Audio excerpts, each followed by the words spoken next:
Vamos então, irmãos, para a nossa lição. Hoje nós vamos estudar a lição 5, os ofícios do Antigo Testamento, profeta, sacerdote e rei.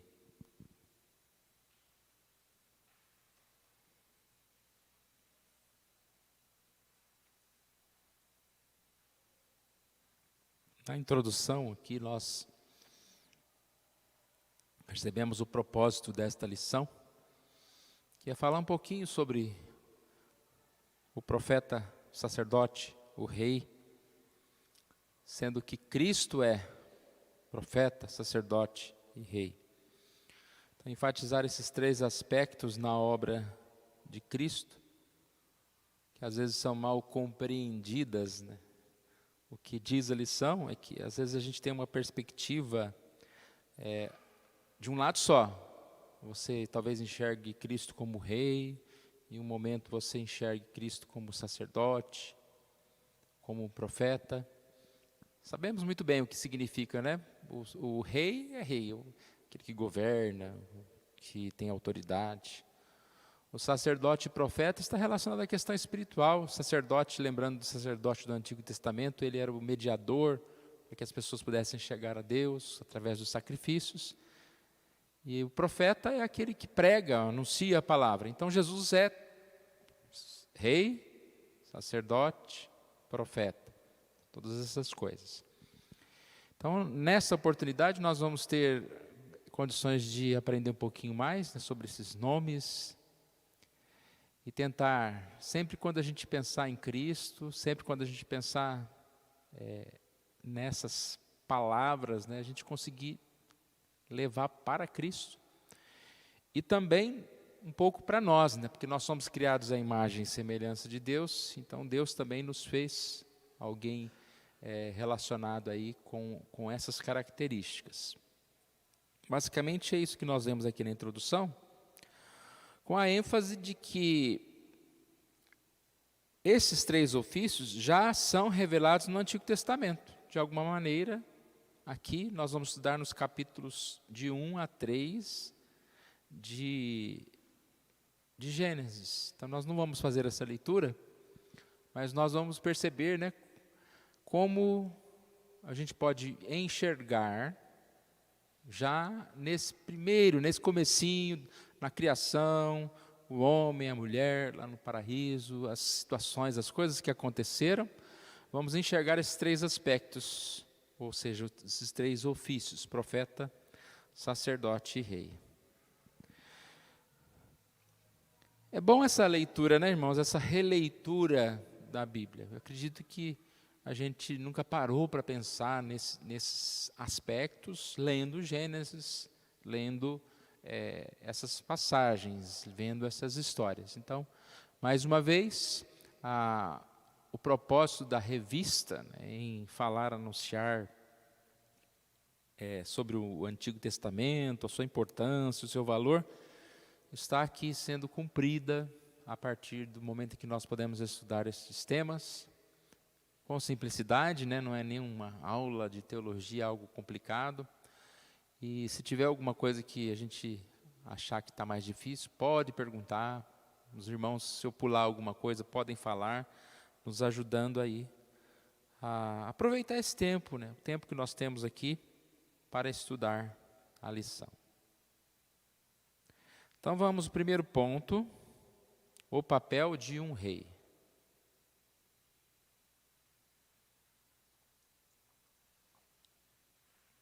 Onde que nós vamos encontrar o papel do reinar ou de reinar? Em Gênesis 1, 26 a 28. E claramente a gente percebe aqui, como diz bem a lição, reinar é a ideia de exercer domínio.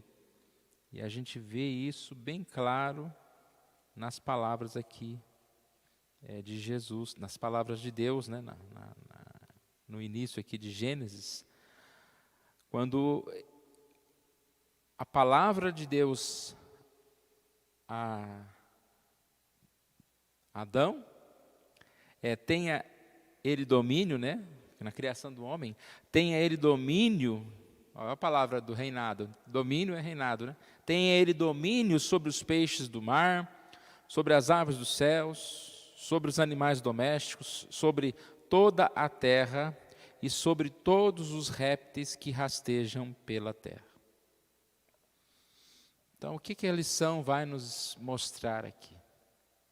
Que Deus, Ele é o grande governador e Ele criou o homem para também governar.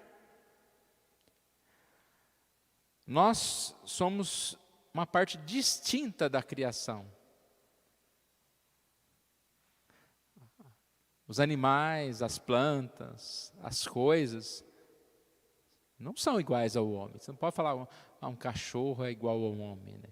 Ou uma planta, ela é viva também, igual ao homem. São seres distintos. E esse criar a imagem e semelhança de Deus, que a gente não vai conseguir nunca atingir, né, a totalidade do que significa isso, mas a ideia também está que o homem foi criado para governar, para liderar, para reinar, né, sobre a criação. Tem ele domínio sobre a criação, tem ele domínio, e é isso que vai ser dito aqui nesse início. O homem é a coroa da criação. O homem recebe o papel de governar. Esse papel desempenhado pelo homem é de natureza real, fundamentado no próprio Deus que o criou. Aqui fala, o homem deve ser frutífero, encher a terra e governar sobre a criação. Dois aspectos desse governo. Autoridade. Gênesis 2,19, lá diz que Adão deu nome aos animais. E a lição lembra que Deus não só criou o homem, mas também nomeou, deu nome. Não aparece na Bíblia, né? Deus dando nome, mas sabemos que Deus que deu nome de Adão. E agora Adão dá nome aos animais. É um ato também de domínio. É um reflexo do que Deus fez com ele. Um outro aspecto aqui falado é subjugação, que é exercer controle. Só que deixando já bem claro, não é controle para destruir, para fazer o que bem entende. Quando Deus criou as coisas, Ele criou e ordenou as coisas, Ele cuidou das coisas, fez tudo com uma lógica, né, com uma organização. E o homem vai cuidar das coisas, ele deve também exercer esse papel de cuidar, no sentido de cultivar, né? Aqui fala cultivar o jardim. Cultivar e se alimentar das coisas, mas é a ideia de autoridade, né? Você tem autoridade sobre as coisas. Deus criou e agora o homem deve imitar a Deus no sentido não de criar novo, mas de cuidar daquilo que já existe. Então aqui a gente percebe, né, esse ponto, né, de domínio. Em relação à nossa vida, irmãos, nós exercemos domínio, né? Tem até a brincadeira, né? Parece um reizinho, mas às vezes essa palavra é usada pejorativamente, né? No sentido de que um rei quer ser servido lá, fica parado, sentado no trono e os outros vêm servir, né? Então não é nesse sentido. Nós temos esse domínio e devemos exercê-lo de forma a abençoar as pessoas, a cuidar, né, das coisas. E aonde Deus nos coloca, né, seja o rei do lar, né, o rei do trabalho, qualquer coisa, sempre tem alguém dirigindo. Não há uma escala. O rei não é só o presidente dos Estados Unidos lá que manda mais do que todo mundo, vamos dizer assim. Cada um de nós podemos até estar cuidando de um departamento, dentro lá de uma pequena empresa, seja cuidando da limpeza, você é o chefe lá da limpeza, ou você está cuidando daquela área, seja o que for. Nós devemos exercer esse domínio com sabedoria, conforme a criação à imagem de Deus. E a gente olha para o mundo, né, irmãos? Quando a gente cantou aquele hino Divino Salvador, a gente vê, parece que a gente está cantando o impossível. Depois você lê aquela letra com calma, né? Às vezes a gente vê o governo, muitas vezes corrupto, muitas vezes querendo o melhor para si. As pessoas, né, o governo em forma geral, não só o presidente, não só deputados, mas cada um que exerce um cargo, né, seja um chefe de uma empresa, seja um pastor, seja um líder lá de uma comunidade. Logo aquilo se torna ganância para os olhos. E a gente deve ter muito cuidado, né, porque toda a autoridade que nós temos, foi Deus que nos deu, mas para que a gente possa usar para o bem, para servir as pessoas, para cuidar dos outros. Então é muito bom quando você tem uma autoridade, dependendo do que for, né? Uma tarefa, como uma criança gosta de uma tarefa, né? A criancinha às vezes sabe fazer pouca coisa, né? Leva lá para o pai lá a vasilha e tal, ele pegou a vasilha, ele tem uma autoridade, ele vai levar, é ele que é o responsável. Deve fazer com empenho, buscando o resultado, fazer o bem. E o nosso coração muitas vezes é corrupto, né? Então, às vezes a gente, no exercer essa tarefa, e quanto mais a autoridade se dá, né, mais fácil a gente pode se corromper, no sentido de perder o sentido da importância. Pense em Jesus como rei. Nós vamos falar mais embaixo, na conclusão, falando em Jesus. Jesus veio para reinar, mas o seu domínio foi para salvar, o seu domínio foi para curar, para fazer o bem às pessoas. E assim é o nosso Deus. Alguém quer nos ajudar nesse primeiro ponto? Só lembrar, pastor, que quando Deus disse que o homem teria que exercer domínio, o homem não havia nem sido criado ainda. É o projeto de Deus que, como na oração do Marcos, muitas vezes foge o nosso entendimento, a nossa maneira de viver nela, no projeto de Deus.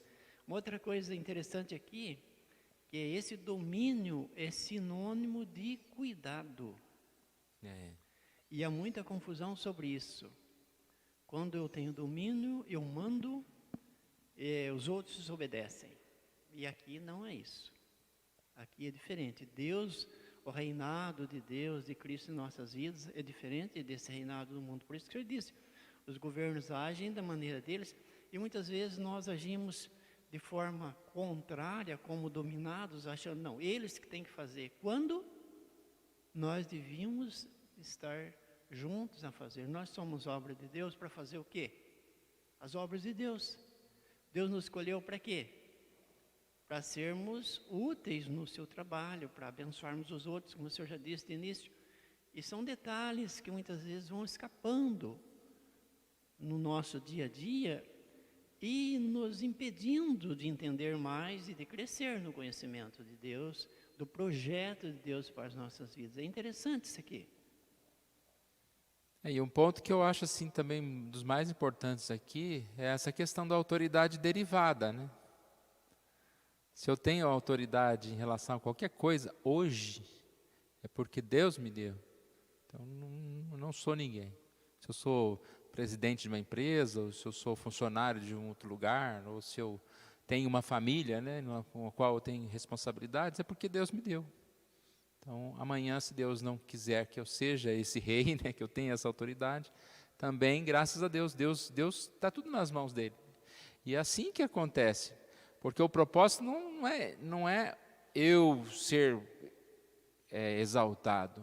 Nós vivemos como o propósito de servir essa causa de Deus. E assim Deus tem nos dado autoridade. Nós não podemos abusar, né, como foi dito agora, abusar deste papel, mas realmente servir.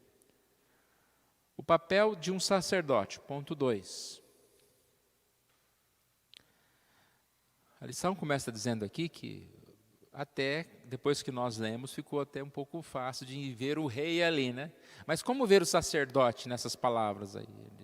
Não está muito claro, você não consegue enxergar aí esta visão. Mas pela explicação que nós tivemos aqui, eu acredito que podemos concordar com o autor, né, que nós estamos vendo sim o papel do sacerdote aqui em Gênesis, capítulo 2, pelos argumentos dados aqui por eles. Então, se nós não concordamos, podemos levantar e falar, não, está forçando o texto aqui, né? Mas acho que não, acredito que foi bem explicado. O que ele diz aqui? Ele cita muito esse autor chamado Belcher, que a questão do ofício sacerdotal está relacionado ao jardim. A obra que Deus deu a Adão no jardim possui conotações sacerdotais. Então, o que Deus disse sobre o jardim? Que ele deveria cultivar o jardim do Éden. Mas não a questão só do cultivar o jardim. O jardim era um momento, vamos dizer assim, um monumento, era algo muito especial. Olha o que diz aqui, o jardim era um lugar especial, no qual a presença especial de Deus era uma pré-figuração do que aconteceria posteriormente no tabernáculo e no templo. Então, esse jardim, um lugar de íntima comunhão com Deus, Deus falando com o homem, era algo que a gente pode até dizer que já é uma pré-figura já dos céus, né? Momento em que nós estaremos com o Senhor. E o aspecto sacerdotal está relacionado que ali no jardim, a ideia de cultivar o jardim, de guardar o jardim, não era só cultivo físico da terra, plantar, colher, mas a ideia de cuidado, né? Quando você fala do rei, né, o rei ele tem um aspecto de cuidar, manter a parte física, mas a questão, aqui nós estamos falando de rei espiritual, né? De um rei criado à imagem de Deus, ele tem esse aspecto também de cuidar espiritualmente do lugar, do lar, no trabalho, né? Não é só físico. E aqui, Gênesis 2,15, quando tomou o Senhor Deus ao homem e colocou no jardim do Éden para cultivar ou guardar, ele diz que os verbos usados são os mesmos usados lá para frente, no Pentateuco, no trabalho dos levitas, que é a palavra ministrarem no tabernáculo. Então, cuidar do jardim, é a mesma palavra, no sentido de que lá os sacerdotes, né, os levitas, eles tinham que ter esse cuidado com todos os utensílios da congregação, cuidado ali com as coisas de Deus. Então Adão aqui é colocado como esse sacerdote, lá no jardim. É retratado como um sacerdote que reside no Éden e que tem esse trabalho de cultivar, semelhantemente ao trabalho que era dos levitas. E como nós já falamos, né, um lugar onde a presença espiritual de Deus, ou especial de Deus, estava, e assim deveria ser cuidado. E aí a lição disse, infelizmente ele não cuidou muito bem, né, porque a serpente vem, e aí era a hora dele exercer o trabalho dele de sacerdote, de expulsar aquela serpente, de estar próximo lá da sua esposa, de responder. Mas ela veio e tanto Eva como Adão desobedeceram. Adão deveria ter protegido a santidade do jardim, rejeitando a oferta da serpente e expulsando-a dali. O aspecto do sacerdote, irmãos, é muito importante, né? Muito importante na nossa vida. Como nós precisamos estar ministrando de Deus, tendo esse cuidado de cultivar. Às vezes a gente peca muito nesse sentido, em cuidar tanto dos detalhes materiais, físicos, né? Todos antenados com as últimas informações. A gente percebe que hoje em dia é necessário muito estudo para se profissionalizar, né? As pessoas têm facilidades, mas ao mesmo tempo mais dificuldades em relação aos empregos e tudo mais. E a gente às vezes cuida, né? Não deixa faltar comida em casa e está cuidando dos nossos filhos, tentando ajudá-los.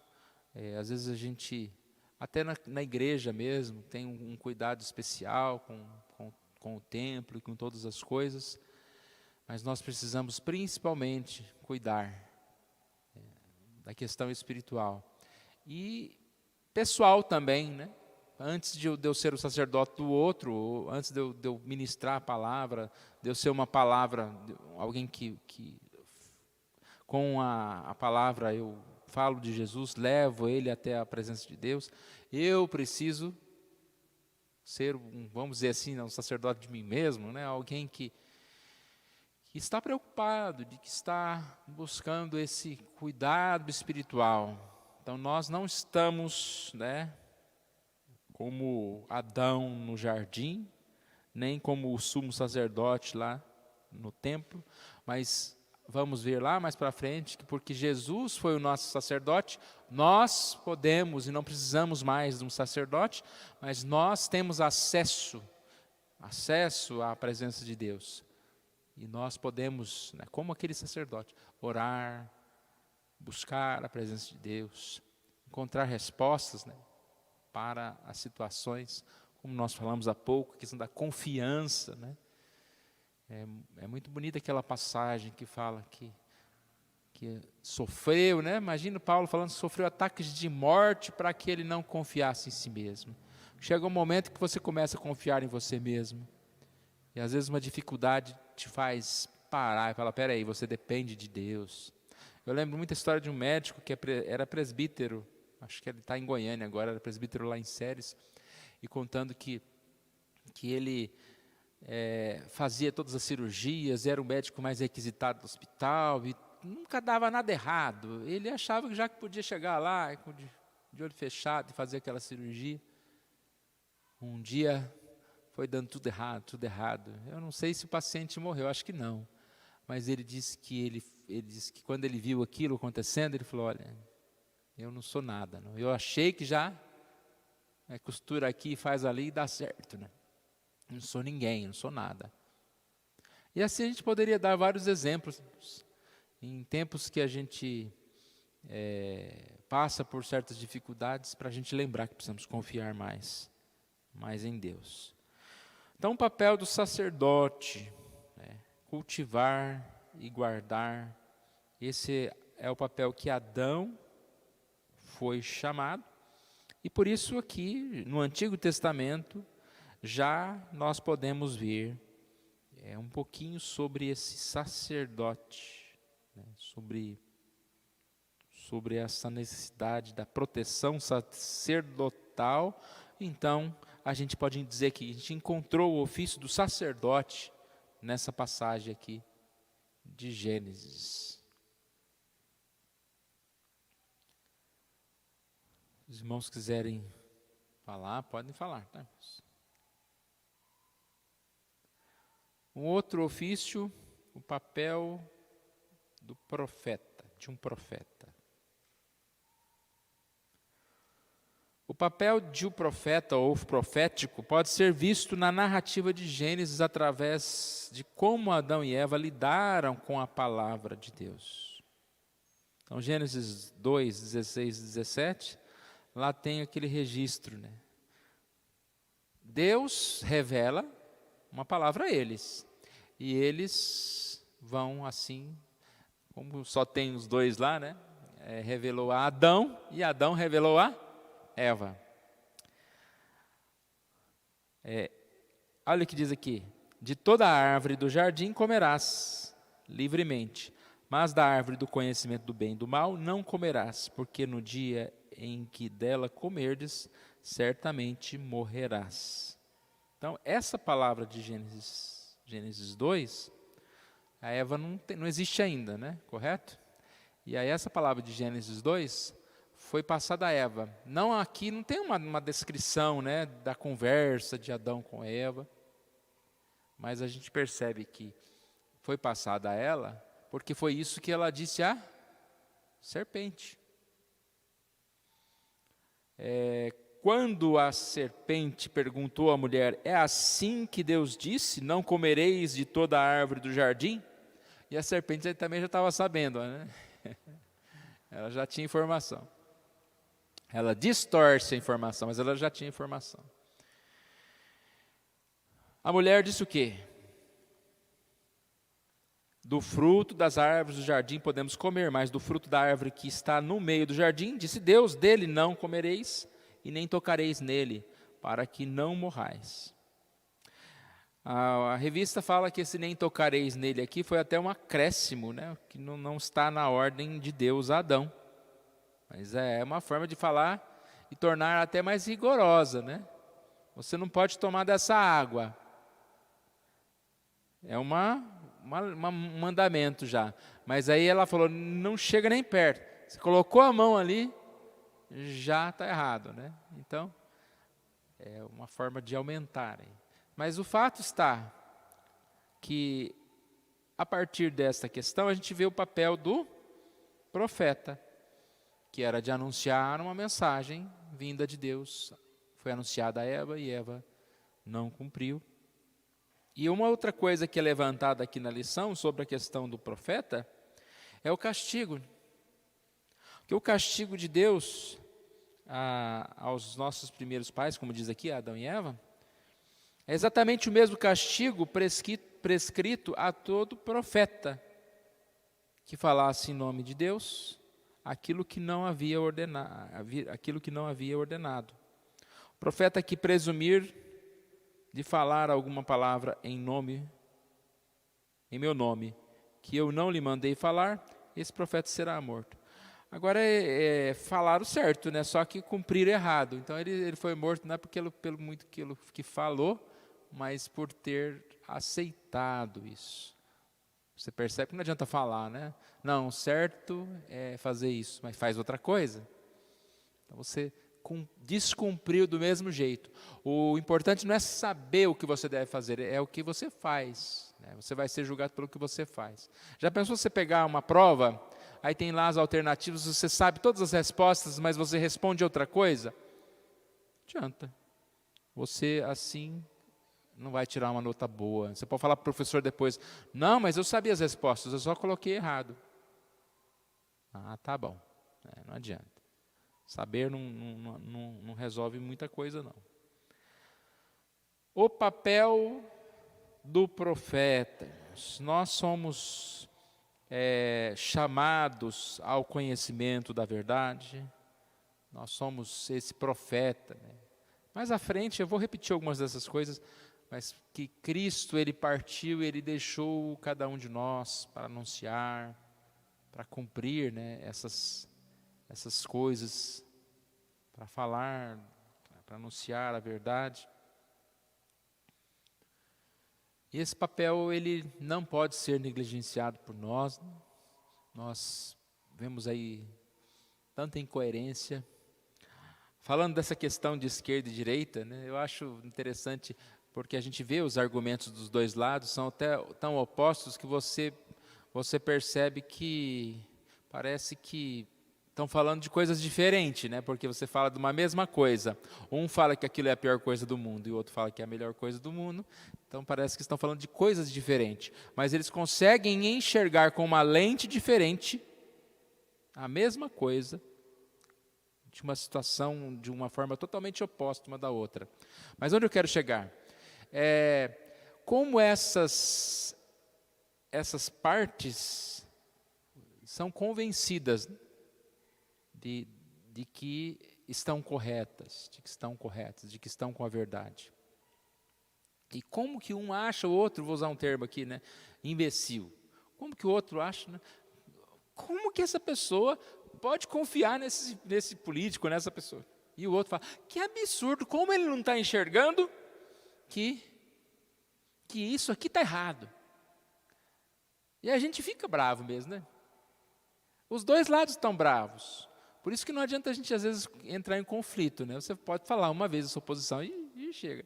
É igual a questão da vacina, né?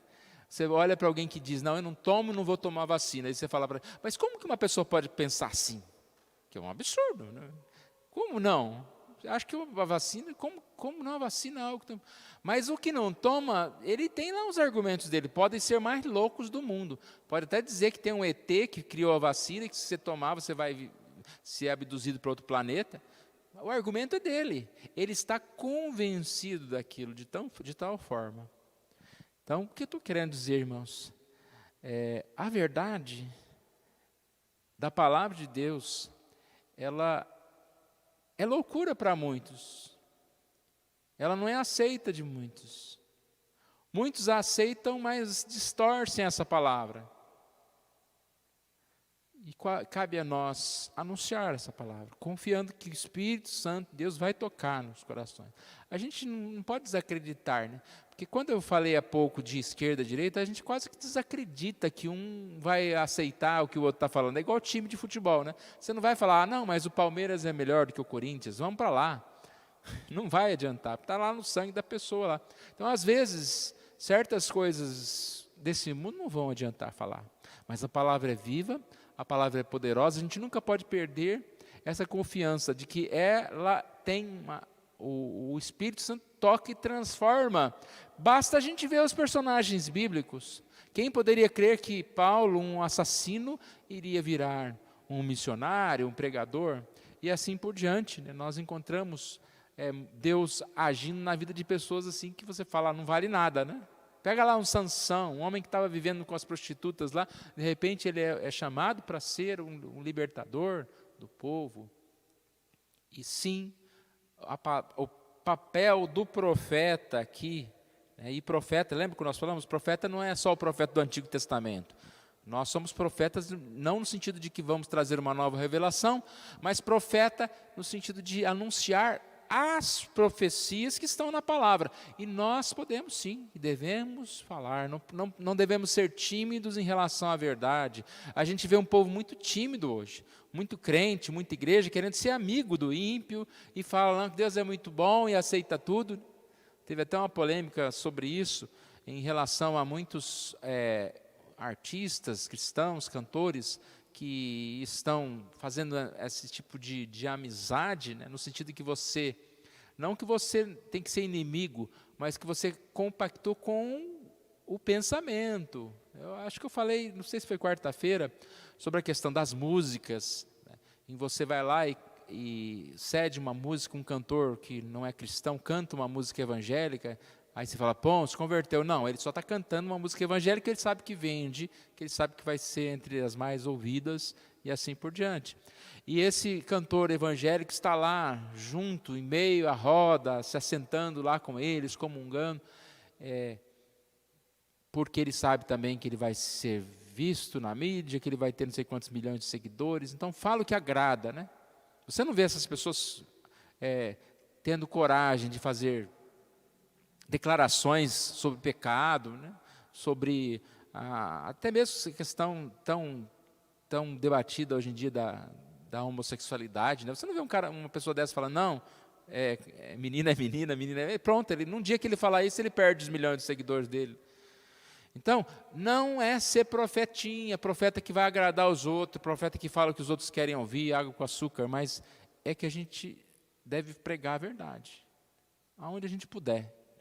Hoje está tão mais fácil, né, no sentido em que você pode falar pela internet, até mesmo com a maior simplicidade que você tenha, gravar um vídeo lá no seu celular, um áudio, e falar, anunciar qualquer coisa. Não devemos ser omissos. E, infelizmente, não sabemos como que foi essa pregação aqui de Adão para Eva, mas não deu muito certo, e nem muito certo para ele, né, porque ele não obedeceu à palavra de Deus. A parte da conclusão aqui fala sobre Jesus. Jesus como rei, sacerdote e profeta. Lembra que na introdução nós falamos que às vezes há um pouco de confusão em relação a Jesus? Jesus é o quê? Jesus é rei, Jesus é sacerdote. E vou enfatizar uma área, né? Não, Jesus morreu na cruz, é o meu sacerdote. Eu sei que é difícil porque até mesmo a questão das duas naturezas de Cristo é difícil a gente entender, né? Jesus é Deus, Jesus é homem, e como eu entendo isso, mas nós devagarinho a gente tem que entender, tem que tentar compreender essas coisas, ou se não compreendemos de todo, pelo menos saber definir, discernir uma coisa da outra. O que é Jesus rei? Qual que é o papel? O que ele fez para ser chamado de rei? E assim como profeta, o que ele anunciou? O que ele pregou? Aí ele é profeta? E assim por diante, né? O sacerdote. Então vamos ver um pouquinho. Bom, primeiro, deu para ficar bem claro, diante da lição, como enxergar no Antigo Testamento os ofícios de rei, sacerdote e profeta. Rei deu domínio sobre a criação. Sacerdote, a gente vê aqui a sequência está certa? Sacerdote é o segundo mesmo. Sacerdote, a gente vê a questão do jardim, um lugar de adoração, um lugar que era especial da presença de Deus, cuide do jardim, cuidar no aspecto sacerdotal. E o terceiro ponto, no Antigo Testamento, vemos o aspecto do profeta em relação ao mandato, né? A revelação de Deus para que de toda a árvore do jardim comerás, mas daquela do conhecimento do bem e do mal não comerás. Ele, como profeta, anunciou isso a Eva, só tinha Eva lá, então foi para ela que ele anunciou. Jesus, como rei, sacerdote e profeta, essa é a sequência que está aqui na nossa lição. Jesus demonstrou domínio sobre a criação, tanto em sua humilhação, quanto em sua exaltação. Então, Jesus, mesmo sendo um servo, mesmo sendo humilde, ele sempre estava com um princípio de autoridade, né? A gente lembra muito do Sermão do Monte, que tem aquela fala lá, que quando ele terminou de falar, as pessoas viram que ele não falava como os outros, mas ele falava com autoridade. Que bonito isso, né? A gente perceber a palavra de autoridade. Quer falar?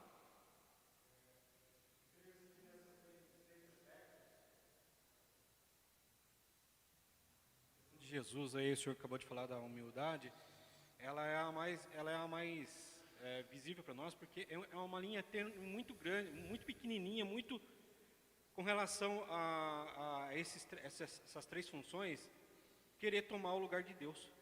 E Jesus fez ao contrário, né? Se a gente pegar Saul como exemplo de rei, ele se achou quase que um Deus, porque ele foi escolhido por Deus, então ele era Deus ali na terra, né? A gente viu isso. Caifás também do mesmo jeito, quando ele viu a presença de Jesus ali, era uma ameaça dele como escolhido de Deus, né? Jonas também, um exemplo de profeta em que quis tomar o lugar de Deus, por que Deus não puniu eles? Deveria ter punido, era isso que teria que ter feito. Então, nós devemos tomar cuidado com relação a esse tipo de coisa e não querer tomar o lugar de Deus nessas funções, né? Nessas funções. E Jesus nos mostrou isso com essa humildade. Ele, sendo o próprio Deus, ele se fez o contrário. Essa questão, eu acho que fica muito um alerta ali para nós, né? E um aspecto que quando você fala de rei, parece que você não pensa nele, né? Com humildade. Que a humildade, parece que o rei é aquele que está sobre. Mas Jesus entendeu muito bem aquilo que nós falamos, da questão da comissão, né? Você está aqui cumprindo um papel, foi enviado, então você está cumprindo o papel. E Jesus cumpriu esse papel, aqui fala dos milagres. Então ele, nos seus milagres, demonstra poder para restaurar a criação afetada pela queda. O governo, né, sobre a natureza, sobre as coisas. Aqui diz, olha, ele acalmou os ventos, repreendeu os repreendeu, demonstrando a sua autoridade sobre os elementos da natureza. Demonstrou a autoridade real ao curar muitas pessoas das suas enfermidades, ao expulsar os demônios, ao afirmar que com a sua vinda o reino de Deus havia sido inaugurado. E também em sua exaltação, recebeu a autoridade dos céus e na terra e reina soberano à destra de Deus Pai. Então a gente percebe muito bem nesse aspecto de Jesus como o rei que na sua vida, mesmo sendo humilde, ele demonstrou essa autoridade. Autoridade e cumpriu tudo aquilo que ele foi chamado para fazer. Como sacerdote, Jesus realizou a purificação dos pecados. Aí a gente lembra, né? Sacerdote acho que é um dos mais fáceis em ver Jesus como sacerdote. Hebreus fala bastante sobre isso, que ele era esse sumo sacerdote, aquele que veio, né, no lugar. Ele mesmo se ofereceu como sacrifício, ele mesmo, uma única vez foi necessário, ou seja, ele morreu na cruz para nos salvar. Nós somos lavados pelo sangue de Jesus e nós podemos assim entrar no Santo dos Santos, né? Porque o sacerdote, ele tinha esse aspecto, né, de oferecer sacrifício para que a gente pudesse ter acesso, nós não, né? Eles tivessem acesso ao perdão dos pecados, à presença de Deus.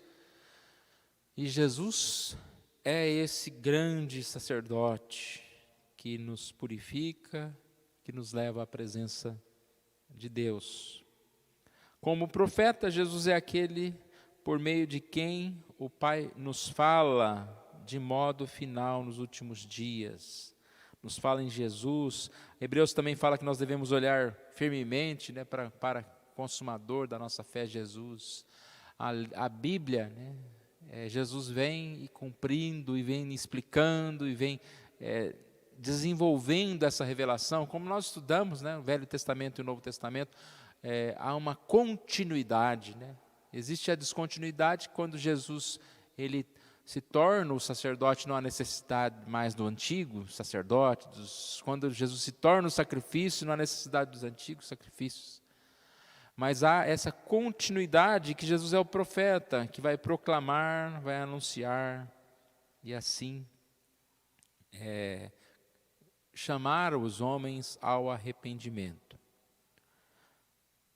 Nosso papel como profeta, aqui diz que em sua exaltação, ele continua a exercer o ofício profético, falando à sua igreja, por meio de sua palavra, né? É Jesus que fala no nosso coração, é o Espírito Santo, é Deus Pai, Filho e Espírito Santo, fala no nosso coração pela palavra, mas também nos faz expor essa palavra. Nós nos tornamos esse profeta, somos comissionados a anunciar essa palavra a outras pessoas. Jesus sendo nosso sacerdote, nós podemos orar pedindo perdão pelos nossos pecados, em nome de Jesus, por Jesus. Lembrar da purificação, nós tomamos a ceia, né? Assim, confiando que Jesus, naquele dia em que ele se reuniu com seus discípulos, ele estava instituindo, ele estava celebrando, ou seja, fazendo de uma forma física, algo que ele iria fazer, para que a gente pudesse repetir. E como rei, nós temos Jesus como nosso rei, e ele dominando a nossa vida, nós vamos querer também compartilhar a outras pessoas, para que eles venham a ser também guiadas por Jesus. Aqui fala, né, sobre a vinda do reino havia sido inaugurada, né? Todos esses aspectos que a gente está trazendo do Antigo Testamento até o Novo Testamento em Jesus, eles têm a sequência ainda, né? Não acabou ainda, então nós estaremos com o Senhor. O reino de Deus virá, ele veio e virá, quando nós estaremos com o Senhor Jesus, nós estaremos juntos com o Senhor. Quem mais quer me ajudar aí? Hoje está sobrando mais tempo, irmãos.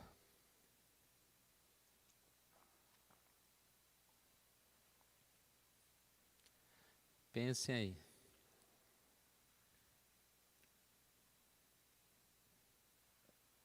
Pastor, aqui na conclusão, eu falo de Jesus como rei. Ele, quando as pessoas insultavam, dizendo, salve rei do judeu, ele dizia assim, fala, tu dizes.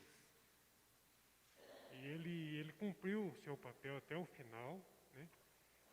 E chama a nossa atenção, que ele cumprindo o seu papel, ele foi coroado, tendo toda a autoridade, né, no céu e na terra.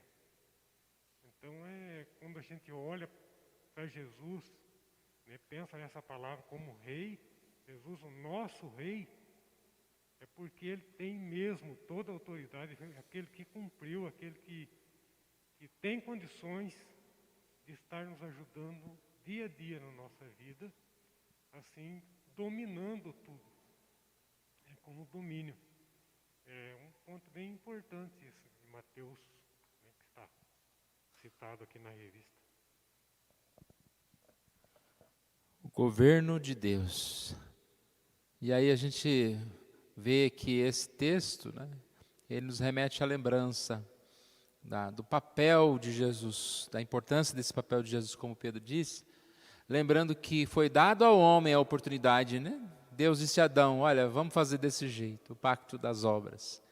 E o homem não consegue, não pôde cumprir. Deus sabe que nós nunca poderíamos cumprir. Nós falamos em uma ocasião também sobre isso, que para ser salvo pela lei, você tem que cumprir 100% dessa lei. E acredito que até o mais arrogante de todos os homens na face dessa terra não tem coragem de levantar a mão e falar, não, eu cumpro 100% na palavra. Tudo que está aqui, ó,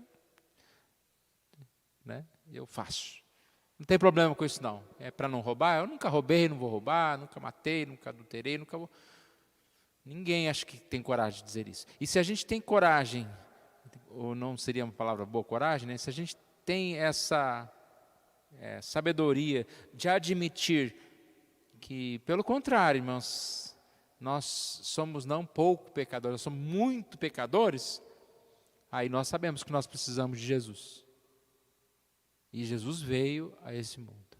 Então, lá no comecinho da Bíblia, que interessante, né, já podemos ver esses aspectos que seriam a respeito de Jesus.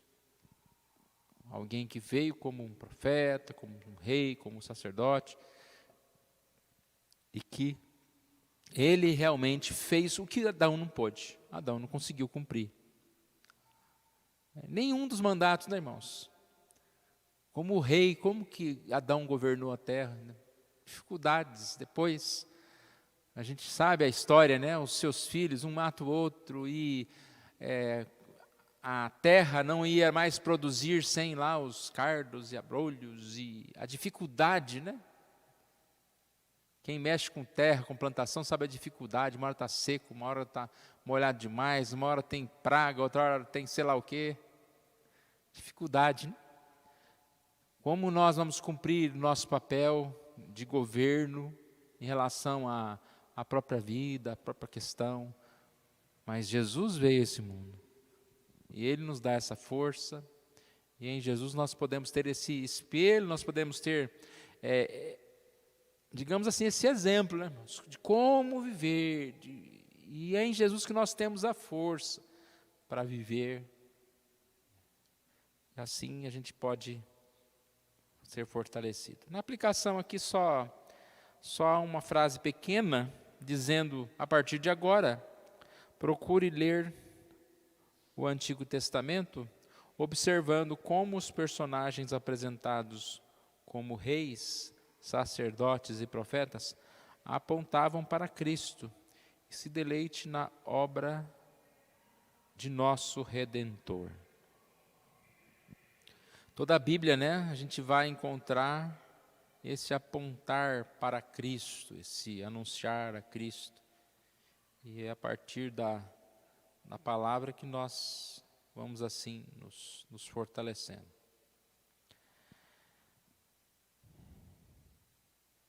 E esse estudo, né, irmãos, como qualquer momento que a gente tira, às vezes um pouquinho de tempo por dia, eles vão ser muito importantes no nosso fortalecimento. Que a gente nunca perca essa vontade de estudar mais, de prepararmos, estudar as nossas lições, de ler a Bíblia. E é o apelo que nós podemos fazer para que a gente possa sim ser instruído na verdade. Porque instrução de mentira está cheia. E a gente pode falar, mas eu não me influencio, eu sei o que eu quero, o que eu faço. Infelizmente, irmãos, a gente sabe que o inimigo é astuto nas suas formas, né, de tentar nos convencer, e devagarinho ele vai minando algumas brechas que ele sabe que todos nós temos. E às vezes não adianta saber, né? Como a gente falou há pouco aqui, Adão sabia muito bem, Eva sabia muito bem. E sabendo, eles cometeram o pecado. O que nos afasta do pecado? Não é só o saber, é essa comunhão que a gente tem com os irmãos, com a palavra, a constância, né? E seguir sempre buscando a presença de Deus. Se tropeçarmos, né, é o confessar os nossos pecados, não é aquela mania, já tropecei e vou rolar pelo chão, né, fazer como um Neymar da vida, né, vou rolar mais, não, tropece rapidamente, como aquele que está com vergonha, né, do que aconteceu, levanta e anda, continua, não vai ficar caído, prostrado. Não. E reconhecendo a presença de Deus em todo o tempo, né, irmãos? Às vezes a gente parece que descansa numa segurança falsa de que ninguém está nos vendo, de que o que eu estou fazendo, né, Deus até entende, parece que Deus é conivente com o nosso pecado, né? Deus sabe que é difícil, né, Senhor? Então, não, que a gente possa entender que a presença de Deus deve nos gerar temor, a gente andar mais forte, né, no caminho de Deus. E hoje em dia quase que não tem mais esse negócio de ninguém tá vendo, né? Tem uma câmera para todo lado aí, tem sempre alguém tá vendo de alguma forma. E o Senhor está vendo o tempo todo, né? Para onde me ausentarei do teu Espírito? E que essa presença de Deus seja para nós confortadora e fortaleça a nossa vida.